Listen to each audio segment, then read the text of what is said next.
Crackling Lance, a very infamously talked skill among the PoE community and of course among all the streamers and players. It seems like all the new skills from HEIST are kind of a letdown or disappointment because honestly they feel like crap when you level with them. And I can kind of vouch for that as I did level as an Ascendant. Kill Me, it's one of the worst Ascendancies ever to choose while you're leveling because it does not give you any damage straight up when you first level, and the first Ascendancy is basically null as it gives you absolutely nothing. But besides the point, is Crackling Lance bad? Well, according to a bunch of other streamers, it's kind of meh. We got Fast AF who said basically the skill was not worth using. Again, he said directly it was meh, as I quote. And even MV Extreme switched off from Crackling Lance, and he has usually a good investment into his characters and just went straight for Poison BV just to like YOLO easy kill everything in the game. But does that mean Crackling Lance is not worthwhile? I think it's definitely worth looking into, and I'm gonna give you my way, honestly, of how I think Crackling Lance should be built. And I would think 2 builds that can actually take it to the absolute max and absolutely destroy the entire game. So with that, guys, this is everything you need to know about Crackling Lance.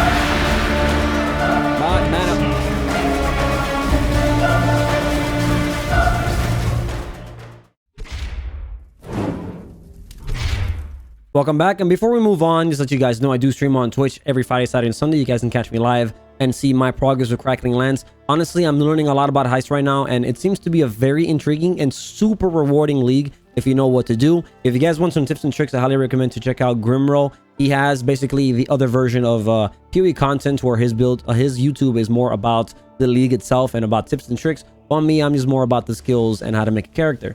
I highly recommend those videos because I learned a lot, and honestly you can see the potential if you watch those videos of how to make mad currency during this league. So I'll leave that in the link below if you guys are interested.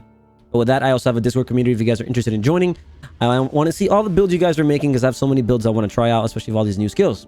But with that, this is a Crackling Lance character, and my character is called Addicted to the Crack Lance. Self-explanatory. I'm only level 82 around here, and I've invested a decent amount of currency, especially because a lot of my Archmage builds, because this is an Archmage build, are very expensive right now. Like even this amulet right now is sitting at 80 chaos, and when I bought it, it was around 70, and it started off 50 chaos in day 2. So let's very quickly go over the skill. Honestly, it's not that complicated in comparison to like Wintertide brand. It's a lot more complicated than this. This is actually very straightforward. The skill itself is called Crackling Lance, obviously, and it's a spell AoE and lightning gem. So you want to scale it with spell damage, area damage, lightning damage, and of course if you're crit, you go crit multi, right? And of course it scales well with Archmage, but we'll go over that later on how to get a lot of damage from this build. But Crackling Lance is just straight up just does flat damage, and its uniqueness comes with that it scales off intensity stacks. Now intensity stacks, as you cast a spell, you get an intensity stack. The more stacks you have, the less AoE you have, but the more damage you do. Naturally, you only have 3 stacks of intensity. So in this scenario, Crackling Lance will give you, let's say, 90% more damage with hits and elements per intensify. Very, very solid.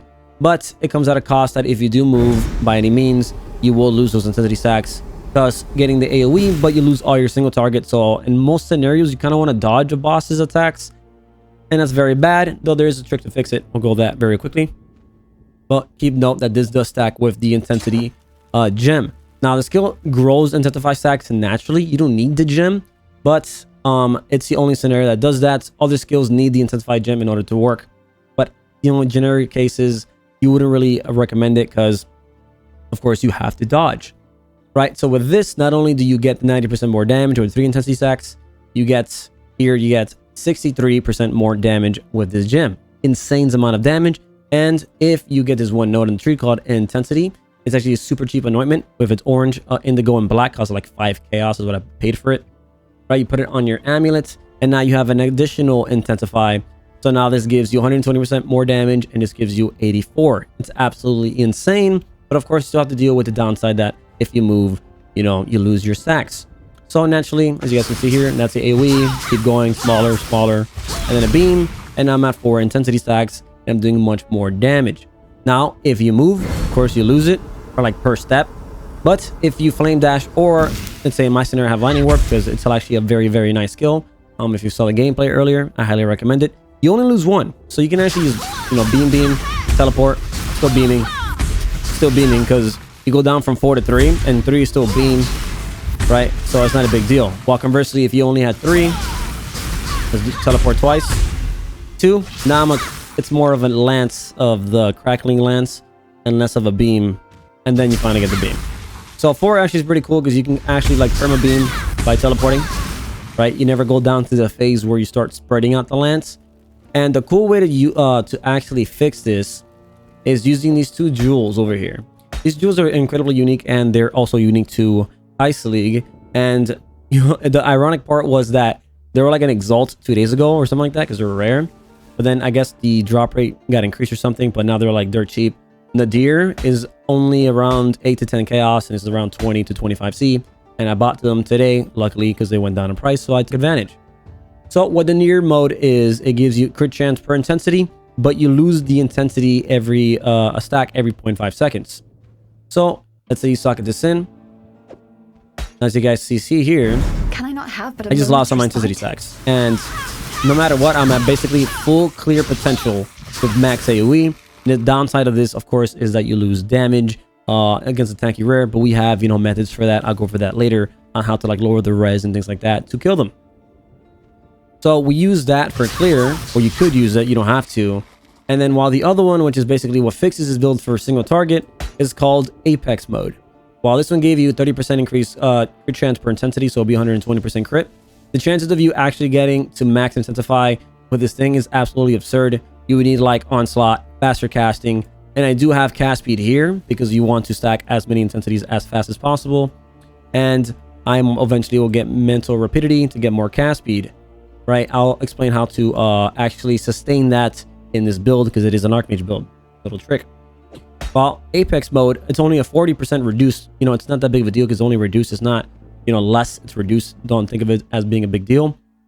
This thing gives you only 40% with 4 stacks, but you gain intensify as you stack. So now 2, 3, 4, and I'm always beaming, no matter what.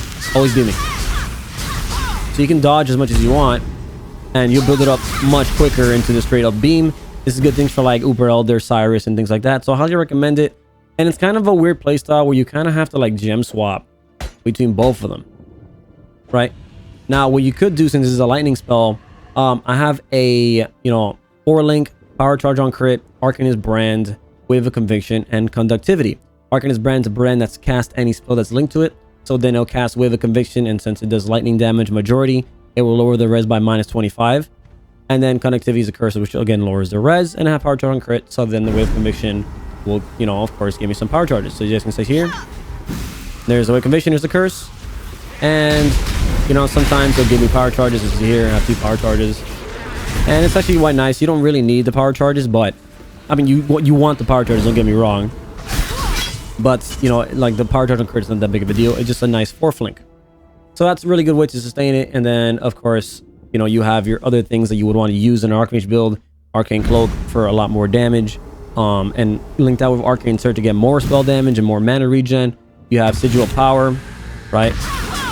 As you spend mana, the more stages it gets, and increases your mana cost. It is absolutely insane for an Archmage build, and gives you lightning damage. That is very loud. You can link it to Second Wind and get 2 casts. So if you fuck up 1, you can, you know, get that one. Very, very nice. And, you know, all that together can really help you sustain the Nadir mode, which is only for clear, right? Now, you can go the Void Battery route and not even bother with Archmage. That's like the second version of the tree.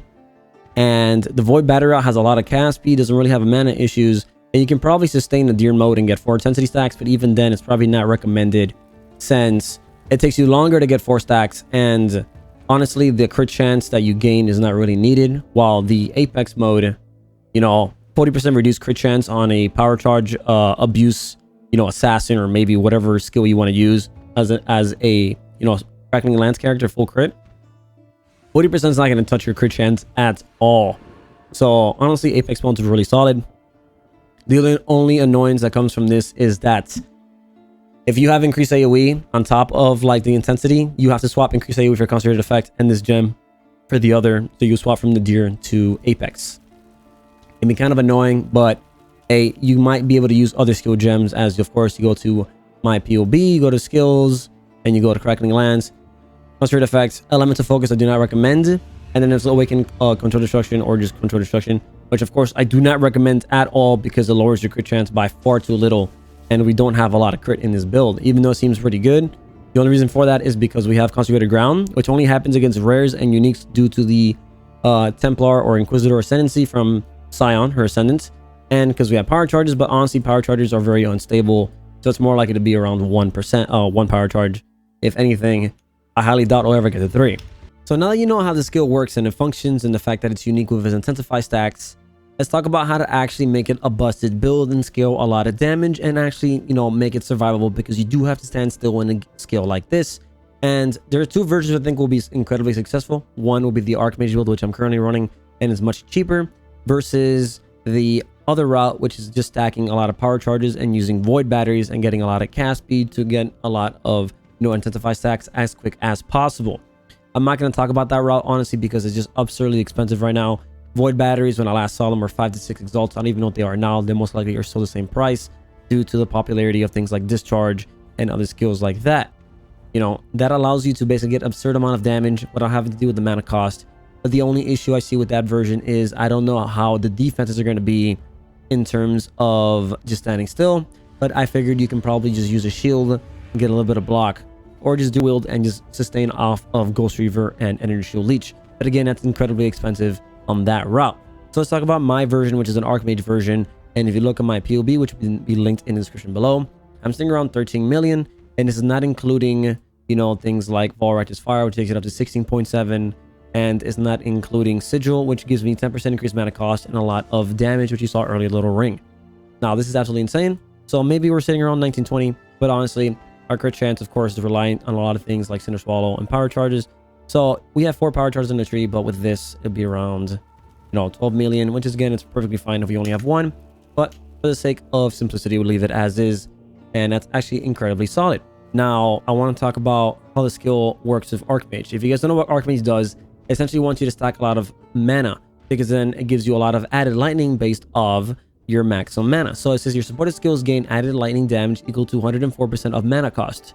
Well, it also says that your mana cost is equal to 6% of your unreserved mana. So the more maximum mana that you get on the tree, mana nodes like, very simply, things like Dynamo, Battle Rouse, these maximum mana, everything says maximum mana on the tree, will then increase your mana pool and then at the same time give you more mana cost. Things that also increase your mana cost are just adding more links. So the more links, the more damage, of course, because it's more link, but also the more mana cost, which is again is more damage. Very, very good. Archmage is essentially very, very nice. The only thing again we have to consider is defenses. How can we cover that? Well, for Archmage, we have naturally Mind Over Matter, where we take a portion of our damage to our mana. So very nice. It basically gives you a 1.40%, 42% increase in life, and it's based off the wiki number. I'm not really sure how the math works. You would think it'd be 30%, but it's not. Right, so it's very nice. So like if you have 4,300 life, then you with Mind Over Matter, you're probably sitting at 5.5k. Doesn't matter how much mana you have, because you might have like 11,000 mana, but if you only have 3,000 life, your life will go first in your mana. Keep that in mind. But then of course we have Agnostic, which then if we have lost life, it immediately recovers it incredibly quick, but it sacrifices a very large amount of your mana as a degen. And it's insane the amount of mana this thing takes up, but it's insane the amount of recovery, so it's worthwhile. And then of course, since we're Archmage, you can't run any auras, because if you do reserve any mana, it is lowering your maximum mana, thus lowering your mana cost because of the Archmage gem, thus giving you less damage. But if we use an Essence Worm, we can use 1 aura and it costs nothing. In this case, we use Wrath for 22% more damage, and then you can combine that with Supreme Ego, which then, it has more reserved, but it doesn't matter since it's on the ring. It's free anyway. It doesn't affect that, but it gives you 50% more effect. So it goes from 22% more damage to now 33% more damage. Very, very nice. So this is kind of essentially what you want to do. So let's talk about the versions of, that I've seen of Crackling Lance. MVX and Extreme, excuse me. Try doing the same thing I did, use Spell Echo. So you would, cast multiple times off of 1 with a lot of cast speed. And he tried to abuse the same thing I did, but a different route. I'll talk about it now. Where he did a lot of, flask charges. I don't say gains, but his flasks will give him a lot of mana by increasing the, things like this. Increase mana recovery from flask as much as possible. So when he popped his mana pot, it recovered a lot of mana. But honestly, nothing will ever sustain mind over matter, the over insane, you know, mana cost of Archmage plus agnostic is just not feasible. Do not recommend it. But it is possible if you go, let's say this route, let's say you go Unleash. If you go Unleash, you can't spam your skills. Unleash basically gives you, let's say 1 to 3, it builds up 1 to 3. You can get 4, but that's not gonna go into that detail right now. You can get 4 in a tree and then 5 from the helmet. It's expensive though. And what it does is that you kind of cast, let's say you have 3 Unleash seals, you will cast it 3 times extremely quick. But then you have to wait another, like, you know, 1.5 to 2 seconds to get 3 again. So you kind of have to sit there and then cast a bunch of spells in conjunction, like a little turret. Think about it, if you know, like a gun triple burst. You literally triple burst the spell, which again gives you a lot of burst damage, but then there's a pause. You have to wait 2-3 seconds before you, or like 1.5 to 2 seconds so your Unleash happens again. And you can increase the Unleash recovery rate, but it's still very bad because you're just sitting stuck. Because if you are waiting for your Unleash, you have to stand still so you don't lose your intensity stacks. Can I not have but a moment's respite? So then, let's say your Unleash is fine and you move, then you have to sit for your intensity. To that grow up, you have to cast so you waste the Unleash stacks, right? Because if you waste your Unleash stacks, even though you cast the spell 3 times like a triple burst, you only get 1 stack out of it. So it's very, very bad in my opinion. It's just better to just use Spell Echo and only worry about, you know, the intensity stacks, not the Unleash stacks. So then here comes the underlying problem. How do you sustain Spell Echo and the amount of, you know, cast that you do per second in an Archmage build when your mana cost is absolutely absurd? Well, MBX in stream was actually very close, but it's another route you can do is just use a Foreboding Mana Pot. And a Foreboding Mana Pot basically makes the mana recovery happen at the end of the flask effect. So it lasts 4 seconds, or 5 in this case. And after 5 seconds is when the recovery happens instantaneously. You recover the entire amount. Well, if Mana Flask Q, meaning if you use 1, right, that will, you know, go and do its thing. And then if you, the other one that you pressed again, let's say if you press it twice, it's still in the background and it's going to happen right after. So what ends up happening is that you can actually press this a bunch of times, right? And it will recover your mana back quicker. So you guys can see here, right? Let's, you know, wait it out. I'm gonna press it a bunch of times. Now start casting. You're gonna see that eventually my mana is gonna go back up and it's gonna be unlimited. And I can just sit there, cast all day and cast my mana flask. And it's eventually like unlimited mana. The only issues you saw there, I kind of almost ran out of mana because there's a timing. When you enter a map, you kind of have to press your mana pot very, I don't say very quickly, just like a few times, because it does last 5 seconds. So you kind of want to press it every 2.5 to 3 seconds. So it becomes kind of this little annoyance, I guess you can say, for some people, where you have to press it and keep in track of it. If not, this happens where, you know, let's say you start casting before you press the mana pot, you press it now, right? And you lost mana, and now you have to wait. And it's gonna hit eventually. There you go. Now it hits. So you want to pre-buffer it, pre-hit it before mana pot, and then start casting. Right? It's a timing thing, and now you're good to go. And you just keep pressing it every 2-3 seconds. So then the other issue is, how do you sustain a mana pot when you're spamming it like a freaking maniac? Well, if you go Pathfinder, up here you can just go Scion, because Pathfinder doesn't have a lot of things for a build like this, so Scion's a better choice. And it gets flask charges gain 3, or flask gain 3 charges every 3 seconds. And then you combine it with this one note here. It says mana flask gain 1 charge every 3 seconds. So now your mana pot's getting 4 charges. You combine that with things like our gained modifier. See here, you click it.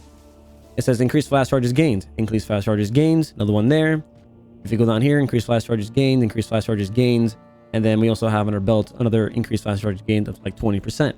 Well, I think we actually hit 100%. So since we're getting 4 flash charges gained, with 100% increased flash charges gained, it will be just times 2, because you start with 100 and you add 100, so it's 200%. And now you have 8. So you guys can see here, my mana pot costs 8 and has 42 charges. And this is currently at 42 charges. I spam it, has 21, now it's 27. Wait again 3 seconds, now it has 33. Wait a few seconds, now it's back at 39. And here I'm roughly getting 6. Right, but it should be good enough to sustain, because it's 14, then 20, and I hit 26, and it's very, very nice in, you know, sustaining your mana pot. And that's not only your mana flask, that actually happens to all your flasks, so that you can just flash panel the crap out of this build, and with that you're able to basically perma sustain your skill, even though you have a lot of cast speed. So now that you get the gist of the build, that's not really just where the damage is coming from. So now that we're using Spell Echo, we can actually abuse this even a bit more. And use it, of course, if you saw the POB, our endgame weapon is going to be a Pledge of Hands. Because like I said before, a 7 link will give you more damage from the link, and you get more mana because the mana cost multiplier of that 7th link would then, of course, affect the Archmage and give you more damage. So Pledge of Hands has a level 30 Greater Spell Echo. Spell Echo gives you more cast speed, but Greater Spell Echo makes it that you actually repeat it an additional 2 times. So you will repeat it basically 3 times, which is basically 4 casts, which is kind of insane. So Spell Echo gives you a repeat, so you cast twice. Greater Spell Echo gives you 2 repeats, so you cast 3 times. Put them together, you cast 4 times. It's kind of insane, but it's actually really good because that means that you only have to spend mana once to cast 4 times, which means that you don't have to spam as much and you can sustain your mana pot easier. But what Greater Spell Echo does is not give you more cast speed. What it does, it gives you more AoE or increased AoE and more damage. There's actually a more damage multiplier per repeat. So by the 4th repeat, you're doing like a lot more damage. I think it's like 30% if you go to wiki. And it's absolutely insane if you 6 link it, of course. I think even a 5 link would be good enough. But this is what really good, and it's around 150 chaos right now, and this is insane for our damage. Now, in terms of price of this build, it's not the cheapest thing, honestly. I kind of wish it was cheaper, but Inpulsas around 50 chaos. Ground of the Inward Eye because of Cyrus, it's just going down little by little. It was like 50 chaos, now it's like 30, then a 20. But a good roll is going to cost you quite a bit, but just buy a good roll, divine it, hope you get lucky, or just farm it yourself by killing Cyrus. Azuri's Foil already went over, it's like 80 chaos. Essence Worm was about 20 when I bought it, probably 15 now. Wise Oak is dirt cheap. And the Cinder Swallow, of course, is going to be decently expensive. But if you get the crit one, then it'll be more expensive. So this gives you a lot more, cast speed and things like that. So it's basically how the skill works and what I'm trying to do with it. Abusing the mana pot, using Archmage to get a lot of damage. And for me standing still, I have, block from the staffs. And then I have Mind Over Matter, Agnostic, things like that in order to sustain. And eventually, since you're probably wondering, like, where am I going to fit a Cinder Swallow? Because I do not want to remove my movement speed. Because Lightning Warp does go faster with more movement speed. So if I, as you can see, it's faster with your Quicksilver up. So what I'm thinking is, Enduring Cry actually got nerfed to where it now has an 8-second cooldown. But before, if you link Second Wind to it, it just lowered the cooldown. And you can only cast it once. Well, now you can actually still, it has a higher cooldown, but you can cast it twice. So, and it still recovers the same amount of HP. It's ridiculous. What, 1,852 HP in over 1 second? Which, it's less HP than this, but this is 2,500 over, 2.7 seconds, and that's with increased recovery rate. Keep that in mind. That's not another mod. Usually, if you get the other one, it's increased amount recovered, but reduced recovery rate. It's around 3,000 life, but over like 4 seconds. This literally gives you 2,000 life at level 18, I believe. Level 18. 2,000 life at over 1 second. So you recover it like this. On top of that, you have Agnostic to heal you. So it's insane the amount of recovery. So eventually I might just drop this and then just use my Enduring Cry as my heal, because my Agnostic pretty much covers the majority of it anyway. And I'll probably put like a bleed mod on either probably my Divine Mana Flask, and I'll have freeze and immunity there. Now I could drop the freeze because I do have immunity to ailments from Inquisitor's own Pathfinder thing, but it's only when I'm on top of a consecrated ground. So this would be amazing if I had a Bottle Faith. So I might farm that, but a Wise Oak will give you good enough damage either way. But yes, best in slot Flask will be, Bottle Faith by far, because our weakest link right now is our crit chance. It's kind of relying on power charges, like I said before, and the Cinder Swallow and our consecrated ground. But it's pretty much the build. I'll link the POB down below. I'm going to be making a build guide on this once everything's kind of settled and I have my Pledge of Hands. I'm liking it because, I'm going towards that goal of getting a pledge and seeing that potential damage. Now, you could use a Cluster Jewel over here. It gives you roughly the same amount of damage for like 1 less point. What's the same amount of points, actually? 92. I think it's 92 if you use the Cluster Jewel. But honestly, you can just drop like a mana node. Who cares? Like you can just drop this mana node or something like that. You lose a bit of damage, but who cares? And it's just more expensive, so I'm not going to bother, and I don't want to buy it. I'd rather just get, I'd rather get Arcane Will, because it was wasn't there originally, and I didn't get Mental Rapidity originally. And that, that for that, and I save money for my Cluster Jewel, I'll take it, So otherwise, I'm still missing on my actual tree, I'm still missing my Intuitive Leap, because it allows me to drop all these little nodes that I can focus on getting the power charge, the main ones, and I can get this AoE node. It's around like 30 chaos, but I want to focus, I wouldn't say focus, but I wasted all my money on my damn, these 2 jewels over here. So, and then the last thing I kind of want to cover is the, I'll show you a little gameplay of it, right, of my character real quick. Again, you want to pop a mana flask. Can I not have better moments? And it's pretty good. The clear is actually not bad. But I do want my explosions. I don't think you need it, honestly. If you have enough AoE, especially with Pledge of Fans, you get a lot more AoE. You don't really need an Impulsas. I just wanted to see the potential of it. But luckily, right before making this video, I did get a Jeweler's Touch 5-link prophecy. So I did manage to 5-link it, but, you know, my shit-ass luck, I was not able to make it a 4 blue. And it's, you know, I'm only going to keep it a 5-link because my Pledge of Fans is going to be my 6th link because it has to be there. So let's show you guys real quick. I'm just going to put Cold Pen just for the mana cost. It doesn't do anything, but it just gives you more mana cost. Right. So let's put my, you know, my Nadir for my clear. And let's see what the explosions are. Now, the only thing is, there you go. In order for the thing to blow up, they have to be shocked, which means that I have to crit. And since my crit chance is not like the best thing right now, you know, my crit chance isn't 100%, so they're not going to shock 100% of the time. But I think it's good enough either way, or especially if I use a, you know, that to get power charges. Get some pretty nice explosions, but honestly, looking at now, maybe with Pledge of Fans, I don't think there's a reason to get Impulsas, but just so you guys can see the potential of it. See, like right there, I didn't get nothing. What you could do is, instead of using a Raft, you sacrifice all that damage. You can use summon Skitter bots and they shock permanently and you blow up everything, but losing that much damage, I don't want to do that. Right. And remember, this is 4-link damage right now, so it's not bad. So Impulse is like, you know, work in progress. I think I would just like it since I'm addicted to explosions. But you can just use a random 5-link. I bought for like 1 freaking chaos for the time being. Right, no biggie there. I'll eventually show you the end game, but if push comes to shove, I'll just sell my Impulse and buy a Pledge. Right, because I'm seeing the AoE is actually not that bad. So let's kill the boss real quick so you guys can see it. Show you a little bit of the actual real-time gameplay of how you probably play normally. One key note that you want to actually make up, I forgot to notice, is that you want to stay mid-range. Because if you guys didn't notice, close range is only a 1 line, like right here, while over here is a massive AoE. So if you get like up close and personal, like right here, you're only really hitting them with that 1 line. So you want to stay like mid-range, stack them a bunch, and then drop your sigil and just blow up the entire screen like that, and it handles pretty well. So like you can just lightning warp away and do this. And with that, guys, that pretty much covers everything I know about the skill. If I missed any crucial information, please let me know. I want to know as much as this build, and I want to cover it in the future build guide because I will be doing that once I have it kind of decked out. And at least a 5-link pledge, I'll be very happy with that, honestly. But if we get a 6-link, then all the while. But I think the damage potential of this build is absolutely insane, and for the cost, it's not too bad because honestly, it's still less than around 5x, you know, compared to a Void Battery, which is alone 1 Void Battery is more than 5x. So I think we're doing a good job there. I do have 2 builds as well that I want to come out that were made in Harvest. I have budget versions for them, so don't worry about that because you know Harvest is like a trigger word now. They're very, very unique, and one's almost up Juice's alley with his all his spellcast loop things. And you guys might like this. One's actually a minion build, and the minion build is a spellcast loop one, and it's very unique. And I'm very excited to show you guys. And I was unfortunate not to do it during Harvest, but I'm kind of glad to do it now when the intention of PoE is a lot higher.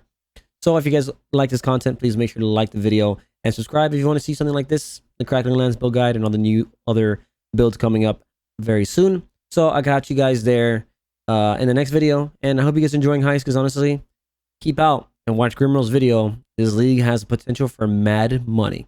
So good luck heisting out there and robbing all the banks, I guess. Peace out.